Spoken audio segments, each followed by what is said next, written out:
to give you a practical story as we end, and I've told this story before, so for some of you that have heard it, hear it again. I think it'll be bless you. It blessed me again as well.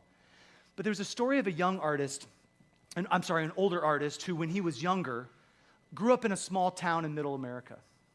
And he was walking through this town, just kind of remembering some of the things that had happened to him when he was young.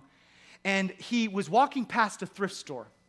And he walked into the thrift store and he was looking through some of the paintings, and he remembered how he learned how to paint in this city, and he was really excited to see some of those paintings, some of those works of art. And when he got done making the rounds, he asked the owner of the thrift store, he said, "Hey, are there any other paintings here?" And the owner said, "Well, there's some upstairs, but it's kind of dirty, dusty." And he said, "No, that's okay." And he said, "Would you trust me enough to allow me to go upstairs and take a look?" And so the owner unlocked the door, and he walked upstairs into the little attic area, and he started going through some of these paintings.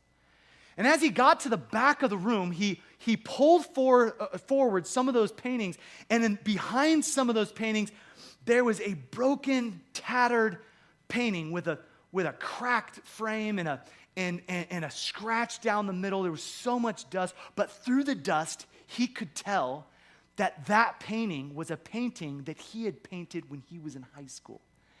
And he got so excited. He grabbed that painting and he ran downstairs and he said, "Hey, how much for this one?" And the guy looked at him like he was crazy and said, "Just give me a couple bucks." And he gave him some money, and he ran outside, ran to his childhood home.